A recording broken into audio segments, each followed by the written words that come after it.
एक समय की बात है। एक गांव में 3 भाई रहते थे।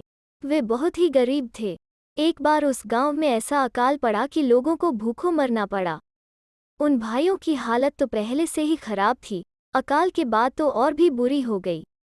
बिना अन्न के जिंदा रहना मुश्किल हो गया, तो अंत में तीनों भाइयों ने निर्णय लिया कि अपना गांव छोड़कर काम की तलाश में बाहर जाएं और कुछ पैसा कमाकर ही वापस अपने गांव आएं। शायद बाहर निकलने पर भाग्य साथ दे दे। तीनों भाई एक साथ अपना अपना भाग्य आजमाने निकल पड़े। दिन भर चलते रहे, पर न ही उन्हें कोई काम मिला और न ही उनके भाग्य का सितारा चमका। उस रात उन तीनों को एक पेड़ के नीचे भूखे ही सोना पड़ा। अगले दिन तड़के ही उठकर वे काम की तलाश में निकल पड़े। जब वे एक पहाड़ी से गुजर रहे थे, उन्हें सूरज की रोशनी में वो पहाड़ी चमकती हुई नजर आई।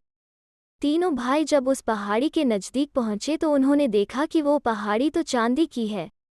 उनमें से सबसे बड़ा भाई बोला, मुझे अपनी चाहत की चीज़ मिल गई।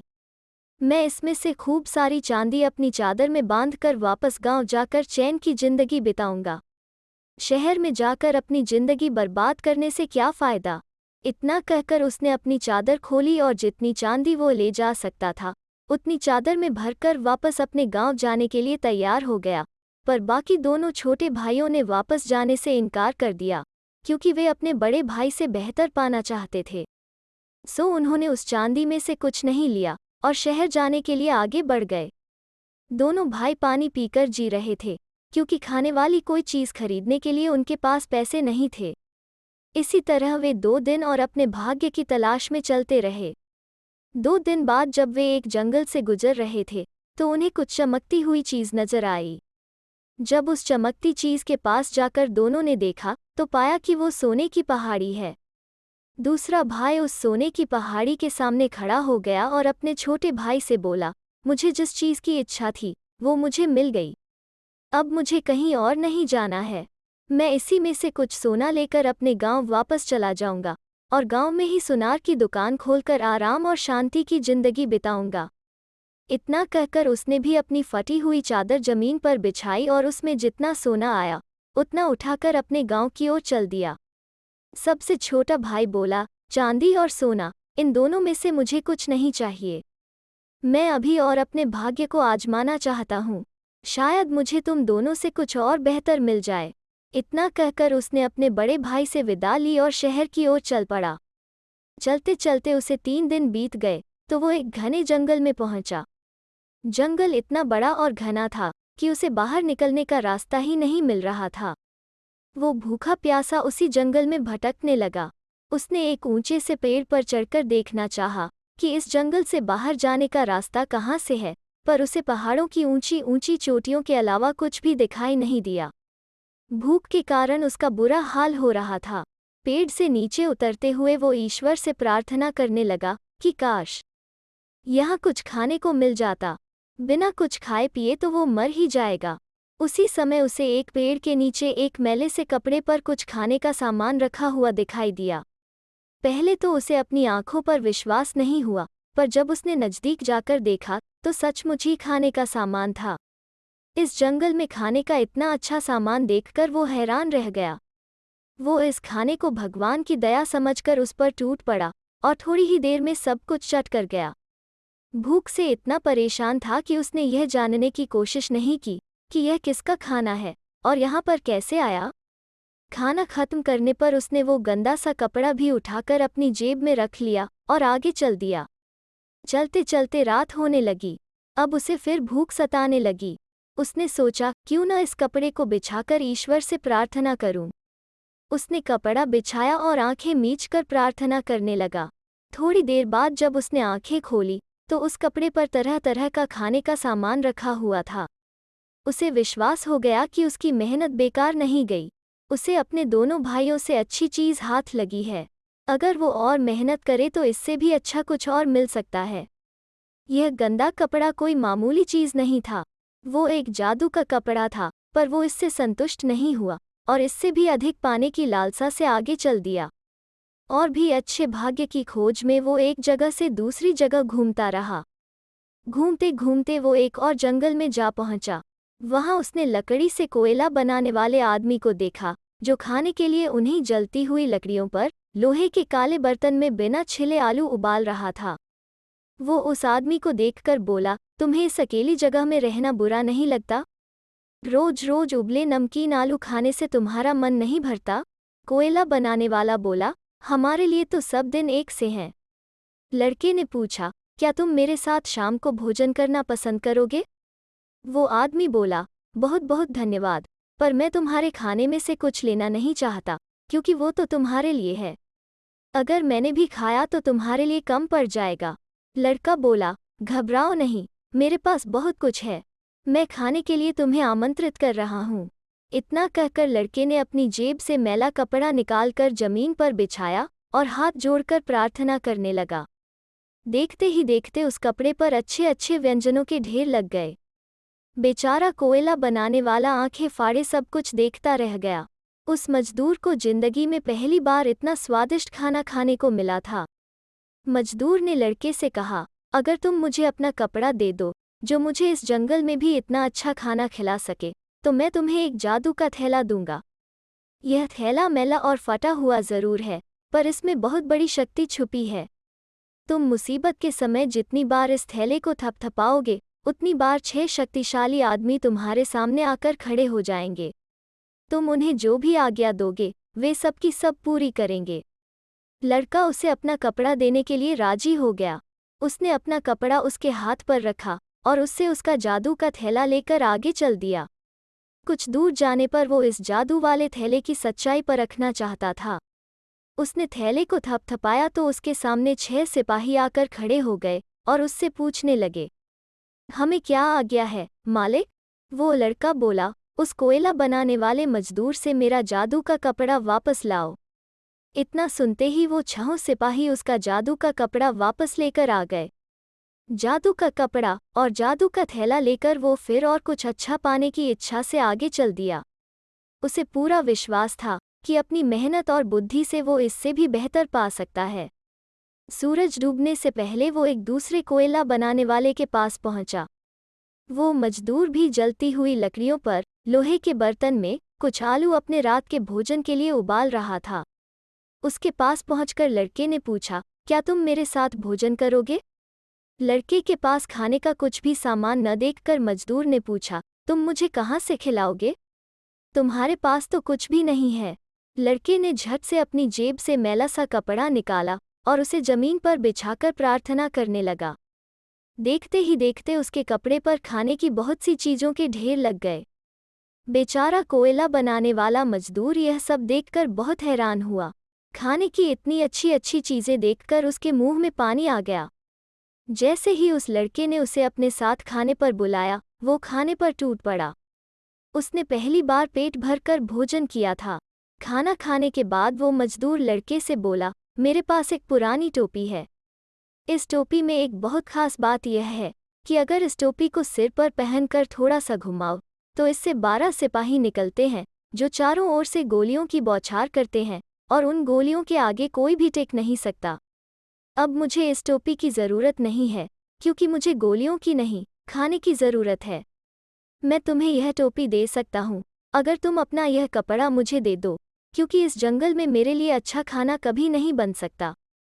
लड़के ने बिना किसी विरोध के उस मजदूर की बात मान ली। उसकी टोपी लेकर अपना कपड़ा उस मजदूर को दे दिया और वहां से उठकर चल दिया।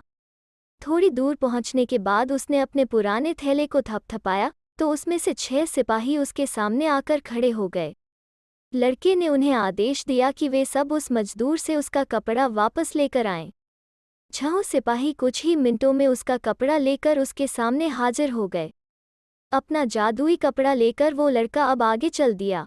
फिर पेड़ के नीचे उसने अपनी रात गुजारी और सुबह तड़के ही उठकर अपना भाग्य आजमाने चल दिया।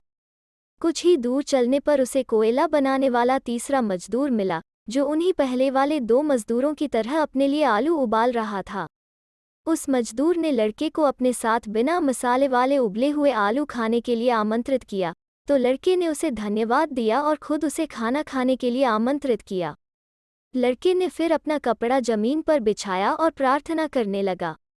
थोड़ी देर में उस कपड़े पर खाने की बहुत सी चीजें आ गई। यह सब देखकर उस मजदूर को बहुत ही हैरानी हुई। मजदूर ने लड़के के साथ पेट भर भोजन किया और ऐसे बढ़िया तथा स्वादिष्ट भोजन के लिए लड़के को धन्यवाद दिया।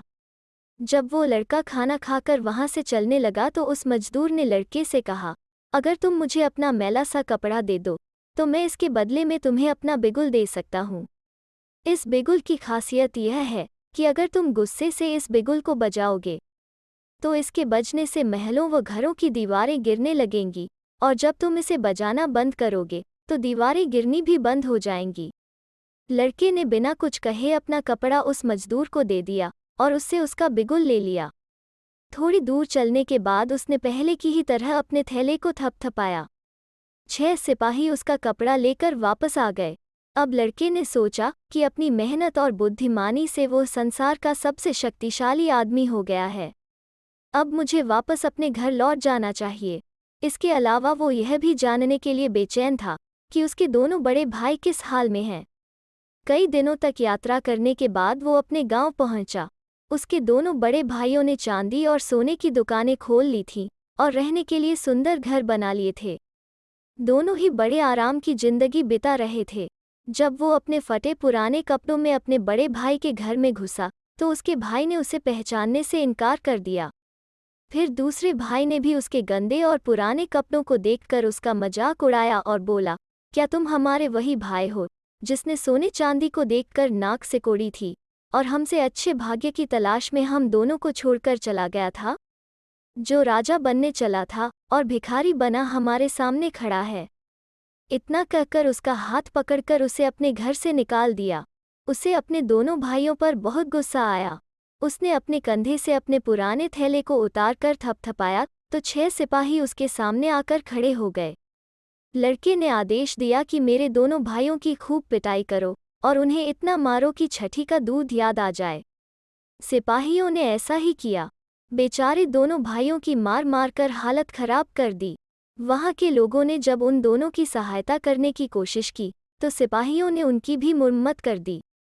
दोनों भाई सोने चांदी के प्रसिद्ध दुकानदार थे, अतः उन्होंने अपने भाई की शिकायत राजा के पास कर दी। राजा ने उस लड़के को पकड़ने के लिए सेनापति को अपने दल के साथ बाहर जाने का आदेश दिया और कहा, इस शांति को भंग करने वाले को शहर से बाहर निकाल दिया जाए। परंतु लड़के के सिपाहियों ने सेनापति और उसके सैनिकों को ऐसा खदेड़ा कि वे लहूलुहान होकर पीछे हटने को विवश हो गए। राजा ने कहा, यह आवारा लड़का अभी तक काबू में नहीं लाया गया है, और अगले दिन उसके खिलाफ एक और बड़ा दल भेजा। युवक ने उनके खिलाफ और भी अधिक पुरुषों को खड़ा कर दिया और जल्दी से उसने अपनी टोपी अपने सिर पर 2 बार घुमाई और भारी बंदूकें बजने लगीं और राजा के लोगों को पीटा गया और उन्हें भगा दिया गया। और अब उसने कहा, मैं तब तक समझौता नहीं करूंगा जब तक राजा मुझे अपनी बेटी को पत्नी के रूप में नहीं देता, और मैं उसके नाम पर पूरे राज्य पर शासन करूंगा। तब राजा ने अपनी बेटी से कहा, आवश्यकता पड़ने पर सब कुछ करना पड़ता है। यदि मैं शांति चाहता हूँ और अपने सिर पर मुकुट बचाए रखना चाहता हूँ तो मुझे तुम्हें उसको देना ही पड़ेगा। शादी का जश्न मनाया गया, लेकिन राजा की बेटी इस बात से नाराज थी कि उसका पति एक आम आदमी है जिसने एक जर्जर टोपी पहनी राखी है और एक पुराना थैला रख रखा है। वो उससे छुटकारा पाने के लिए कुछ करना चाहती थी और रात दिन सोचा करती थी कि वो इसे कैसे पूरा कर सकती है। फिर उसने मन ही मन सोचा, क्या यह संभव है कि उसकी अद्भुत शक्तियां थैले में हों? और जब लड़के का मन कोमल हो गया तब उसने कहा, तू उस कुरूप थैले को अलग रख दे, वो तुझे इतना विकृत कर देता है कि मैं तुझ पर लज्जित होने से बच नहीं सकती। प्रिय, उसने कहा, यह थैला मेरा सबसे बड़ा खजाना है। जब तक मेरे पास है तब तक पृथ्वी पर कोई शक्ति नहीं है जिससे मैं डरता हूँ। और उसने उसे थैले का वो अद्भुत गुण बताया। यह सुनकर राजकुमारी नीचे झुकी जैसे कि वो उसे चूमने जा रही हो, लेकिन उसने चतुराई से उसके कंधों से थैला निकाल लिया और उसे लेकर भाग गई। उसने उसे थपथपाया और योद्धाओं को अपने पूर्व मालिक को पकड़ने और उसे शाही महल से बाहर निकालने का आदेश दिया। और उन्होंने उसकी बात मानी और झूठी पत्नी ने उसके पीछे और भी पुरुष भेजे जो उसे देश से बहुत दूर भगाने वाले थे। वो तबाह ही हो जाता अगर उसके पास छोटी टोपी नहीं होती। उसने टोपी को 2 बार घुमाया, तुरंत तोप गरजने लगी और सब कुछ नष्ट कर दिया और राजा की बेटी खुद आकर दया की भीख मांगने के लिए मजबूर हो गई। जैसे ही उसने इस तरह की विनती की और अपने आप को सुधरने का वायदा किया, वो उसकी बात मान गया। उसने उसके साथ दोस्ताना व्यवहार किया और ऐसा व्यवहार किया जैसे कि वो उससे बहुत प्यार करती है, और कुछ समय बाद उसे बेवकूफ़ बनाने में कामयाब रही। लड़के ने उसे बताया कि अगर किसी को भी उसकी शक्ति वाला थैला मिल जाए तो वो भी कुछ नहीं कर सकता जब तक पुरानी टोपी उसके पास है। जब वो भेद जान गई तो उसके सो जाने तक प्रतीक्षा करती रही और फिर उसने टोपी उतारकर गली में फेंक दी। परंतु वो बिगुल लड़के के पास था और उसने बड़े क्रोध में अपनी सारी शक्ति से उसे फूंका। तुरंत सब किले, दीवारें, नगर और गांव ढहने लगे। राजा और उसकी बेटी कुचलकर मर गए। फिर किसी ने उसका विरोध नहीं किया और जनता ने उसे अपना राजा स्वीकार कर लिया। तो दोस्तों, कैसी लगी आज की लोककथा? अगर अच्छी लगी तो लाइक और शेयर करें और चैनल को सब्सक्राइब करना ना भूलें। फिर मिलते हैं एक नई लोककथा पर।